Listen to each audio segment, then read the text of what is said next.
Welcome to What Is It About the Weather, where once a week we get together and explore the many ways that weather kind of nudges itself into our lives. Sometimes a little more forceful nudge, right?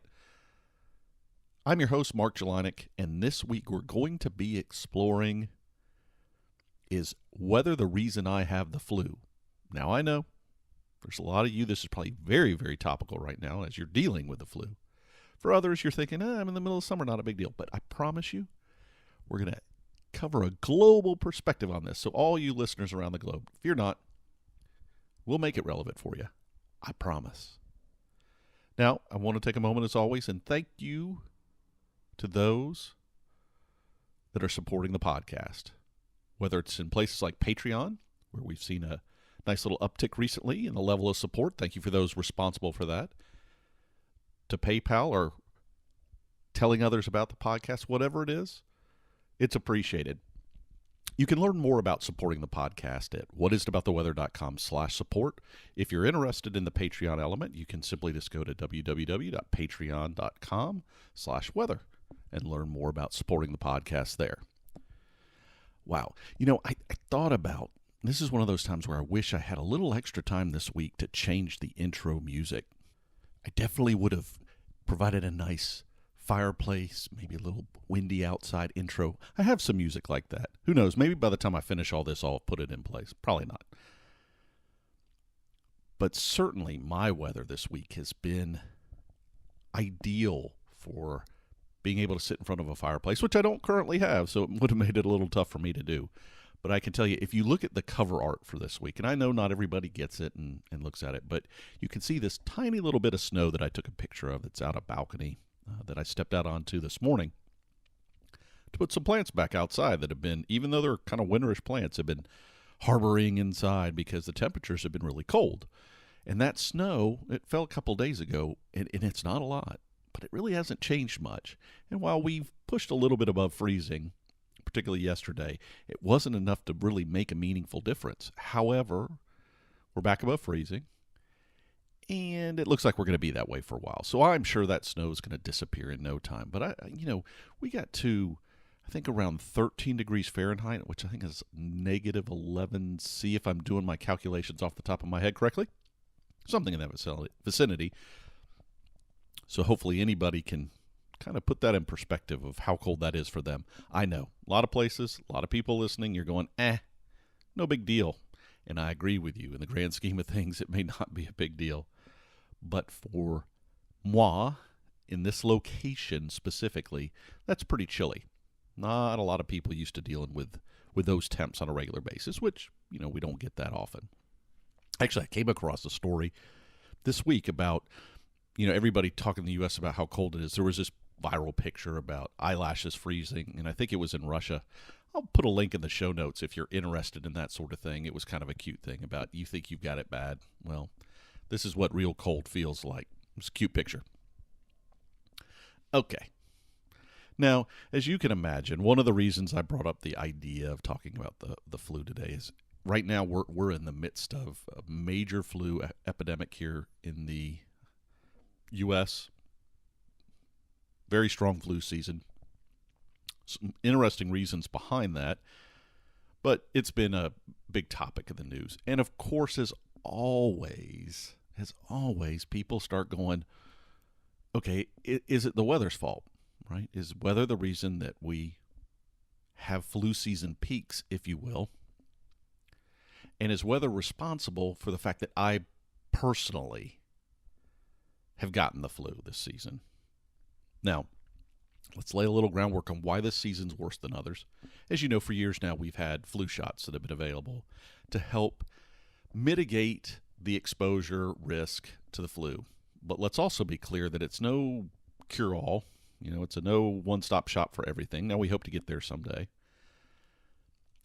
But overall, the flu shot's not been particularly effective this year. And we found this out because actually the flu that we experience here in the northern hemisphere on an annual basis, what's coming tends to be foreshadowed, if you will, or projected, if you will, from the southern hemisphere and their peak season, which is also, in the midst of winter. But those in Australia, I told you, everybody around the globe I was going to get into. Australia, South America, they tend to get the first run of whatever the primary flu is going to be for the season. And quite frankly, the flu shot missed out.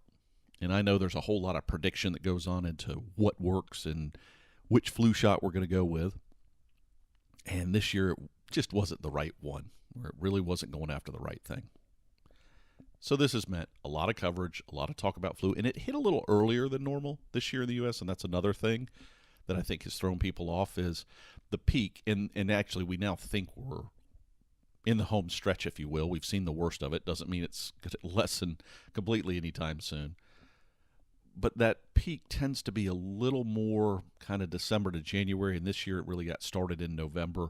And I got the flu shot this year, and I still had some sort of crud, which I think may have been flu, and the flu shot may have helped ease that, even if it didn't completely keep me from having to deal with the consequences. But in any case, let's talk about the flu with respect to the weather. Now, we've talked about weather and, if you will, diseases or illnesses before. Certainly we did a weather in history where we talked about weather and the plague. We've also, way back in the beginning, and I'll put a link in the show notes, if you never saw the video episodes that we did back in the beginning when I was kind of flipping between the audio and the video components, there was one I did on rain and its role in things like thunderstorm asthma and why it smells certain ways after rain. And the focus was more on the rain and smells, but it's believed that the same sort of behavior, these kind of periods without much rain, and then we have the rain come in and do it, it can trigger these, what is being termed thunderstorm asthma, which is a very real thing. But for years, we've been trying to understand what role weather specifically plays in the transmission and the severity in every aspect of the flu, right? Now, of course, in researching all this stuff, I get tired of bad articles, and there were plenty of them out there for this, but also there was lots of good stuff. So I'm not going to dwell on the bad articles. If you got the flu this year or had the flu this year, it just plain, it's not much fun. So you don't need me rehashing what dumb people write on the internet. But you should also know that the challenges with the flu, and this is something that I really didn't know well, it's very much an inflammation, which, of course, we all know, right? You've dealt with it. Bad fever, you get these aches, but it can have lingering effects for weeks beyond. It can increase your risk of a heart attack and other things because it's so traumatic to your body, whether it's people that die from the illness itself or people that have linger effects that put them at risk down the road, right? So while we've been trying to understand it for a very long time, part of the question is why weather? Well, I think one of the reasons people want to blame it on the weather is it reduces the human cause exposure in terms of, responsibility, if you will. So anytime we can push something off on the weather, it always makes us feel a little better because then we don't have to own up into, well, was there something I could have done differently? It was just the weather, right? But we also have this problem whenever we're trying to explore a connection between something and the weather, particularly something like the flu, where it's a complicated scenario, and testing out theories, right? Can we really isolate the behaviors from a broader environment and all the other elements going on to determine how involved the flu is in connection with the weather? Is the weather really to blame? If so, how much is it to blame? Now, all that said, and all the complications, it'd still be useful to know, right? If we can say, hey, if we get to weather of this type of condition, you're going to be much more likely to get the flu, it'd be good to know, right? Because maybe then you step up your precautions that you would not go out of your way for because they're complicated or take a little more time. So what's the hypothesis behind why weather and why we see these peaks?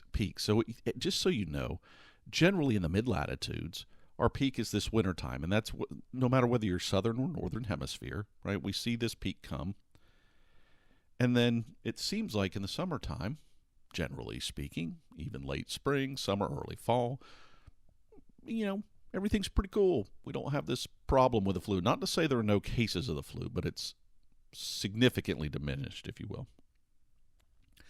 So why is that? All right, so let's say that there's the indoor component. And that's been a theory for a long time. I remember hearing it for years now, which is when it gets cold, people are more indoors, tighter environment, somebody coughs, infects more people.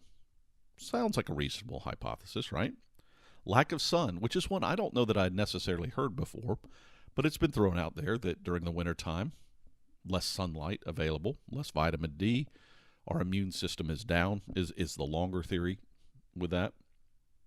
And I even saw things when it comes to weather, when it has to do with what's even going on in the atmosphere and how changes in the atmosphere and global type circulation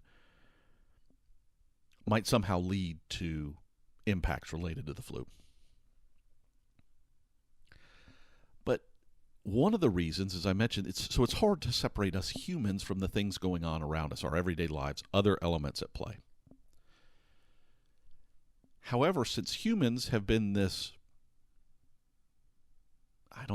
host of the flu, if you will, and a lot of other creatures don't get the flu, it makes it even harder to test. Now, you could argue that, we should just test it on humans. But, some people might die trying to do that. Probably not a good thing. Although, you could also argue, and I know a lot of people would, that testing this theory out on a bunch of different animals may not sit well with some folks, and I get that too. But let's talk about what's changed maybe in the last 10 years or so, and why we think we're narrowing some aspects of it down and determine if that's really relevant. So back in 2007, so a little over, 11 years now, I guess it depended when it happened in 2007,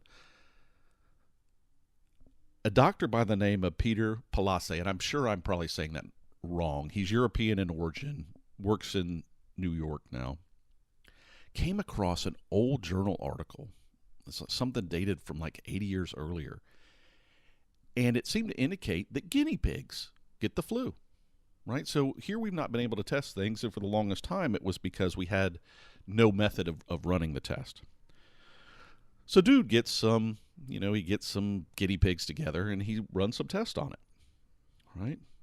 A little easier to isolate. You can put them in a laboratory, give these things the flu. Now, I really didn't read into all the details of his research. I hope the guinea pigs don't get the flu as bad as we do.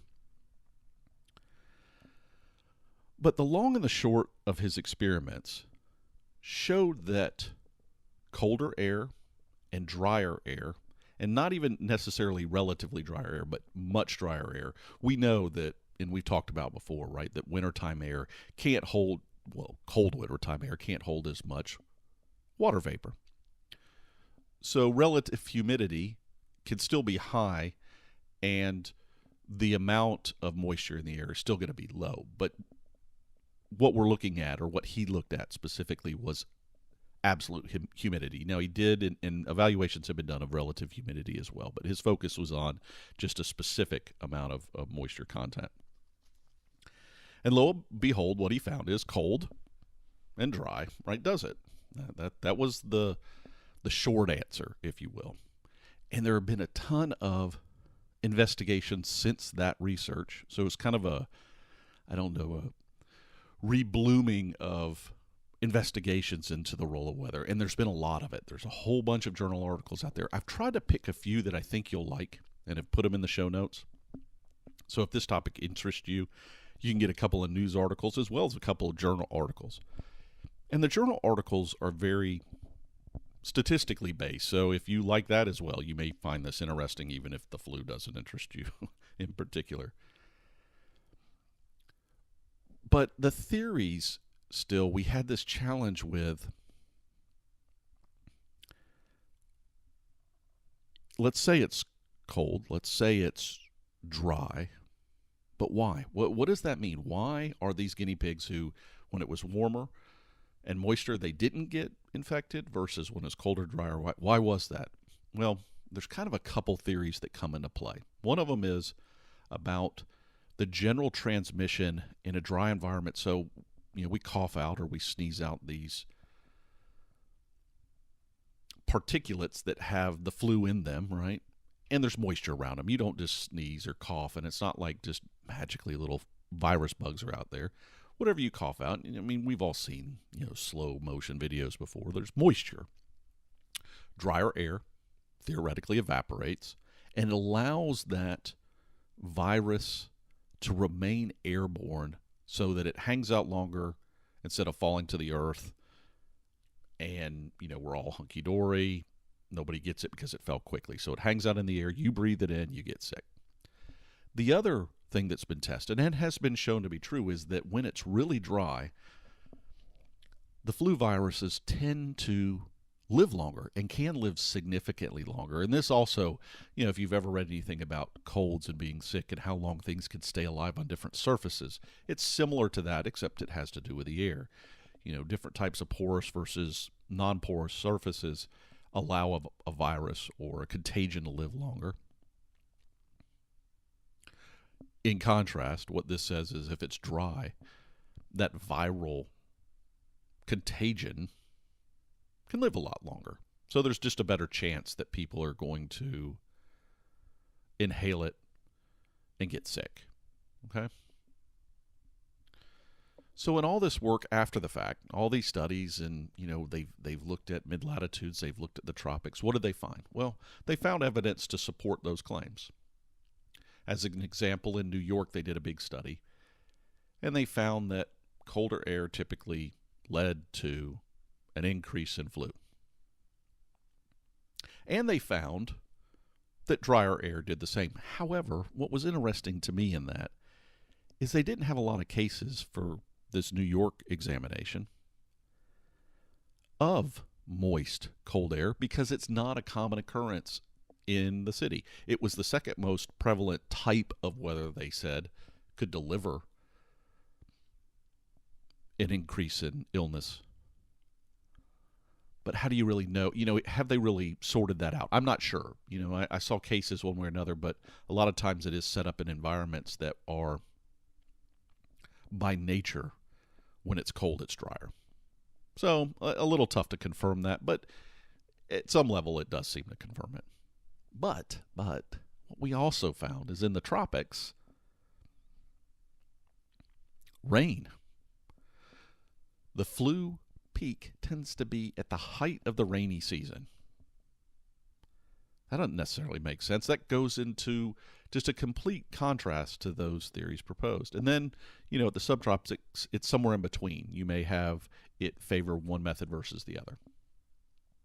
So we're back to the same thing, which is, are these really the cause? Is weather really the cause? Or is weather driving a behavior? And this would get back to the indoor theory, because I could easily sit here and say, all right, it's cold, it's wintertime, people are going to spend more time indoors.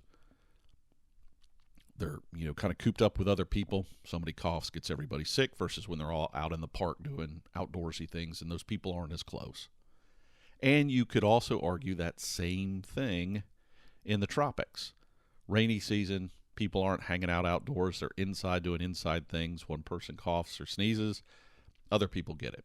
So I think it's real easy to point to weather maybe driving a behavioral change. And I still think that's real, because in all this research, we still don't fully understand the tight connection between weather.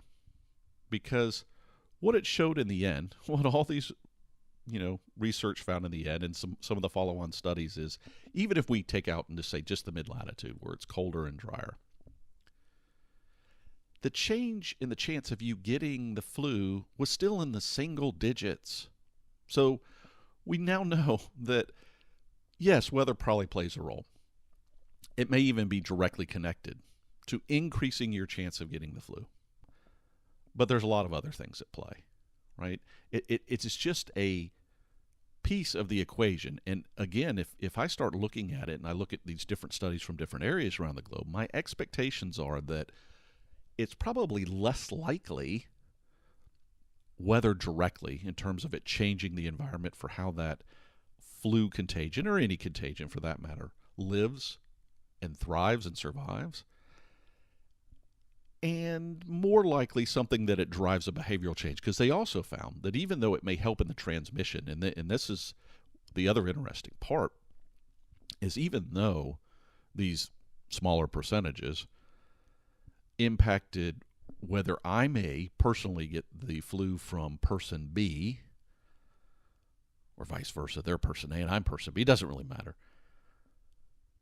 The level of the epidemic in a given year, or how bad the flu season is, was not in any way confirmed to be associated with weather of a specific type. Now, that's just these studies, and I understand that. And part of it is because most of these studies tend to focus in on a little area. And so it's hard to look at an epidemic, which tends to be more spatially dispersed, and understand the connection between the weather elements, and the analysis would have to be more involved as well. But things have also changed over time. The amount of people we have traveling via air in these confined spaces that might infect one person, it doesn't take much. You get on a plane, and I know this because I have always seemed susceptible to this, getting something when I travel, picking up something. And my speculation almost always has been that it's been airplane related, because you're stuck. For how many ever hours you're on a plane, you're stuck. You're breathing the air, someone coughs, and really if it's drier air, which quite often it is on a plane, so anybody that's ever flown knows, tends to be drier than you'd like it. So if this theory holds, that transmission of these things lasts longer, and someone coughs and that air's basically just mingling around for the next hour or two, then how this thing might spread globally, or even regionally, or at a continental scale, doesn't really matter, is likely influenced by the way in which we travel today, which is why we get these big concerns whenever there are scares for whether it's Ebola or any of these viruses, how we want to try to isolate the amount of people coming and going from these countries until we know that they're not hosting these things. And I get that. I certainly understand why that's the case. Short answer, is the flu the reason you got the weather? Is the flu the reason you got the weather? Listen to me. I have this rule. That I don't do podcast recordings before I've had at least a cup of coffee. And I think I now officially need to change that to 2 cups of coffee with that kind of statement. So back to what I was trying to say. Is the weather the reason you got the flu? Probably not. Might the weather have contributed directly? Sure. In certain circumstances, it seems that the case. Might it have contributed indirectly with a shift in behaviors? I think that that's still very realistic. But how we're ever going to prove it, I just don't know. But we're getting more sophisticated with our analysis, and there might be a way to do it with big data and machine learning and all these things to better isolate the key ahas and all this. And again, what we may learn is, yeah, it can influence it, but it's not the reason. All right. If you've had the flu this year, I hope that you're getting better and getting over it. As with all these things, whenever I research these things, I learn a little bit more about, how we fight the flu and why we get it, and how even when we've had it before might build up our tolerance to being able to not get sick again. I don't know. It's all kind of interesting. And, it's also interesting because the flu, it kind of mutates. And that's not even the right word. It doesn't necessarily mutate. It shifts from season and year to year as to which flu strain is the more prominent. And I'm sure that's part of its survival process or whatever it is. But definitely not fun.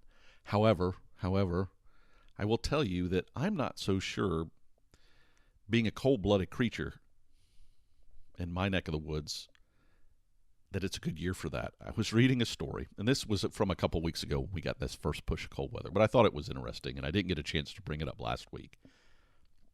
But Florida, as many people know, pretty tropical place, generally speaking. Lots of warmer, wet weather. Winters tend to be a lot milder, but every now and then the cold air dips in. And they've had a problem with iguanas. Yep, that's right. Iguanas falling out of trees and looking dead, but they're not necessarily dead. And that's been the big thing. Don't pick them up. Let them do their thing. They're cold-blooded. Most likely they just got too cold and are basically, in their hibernative state. And when they warm up, they'll be able to do their thing and move on, or call somebody to come take it away. But don't think it's dead.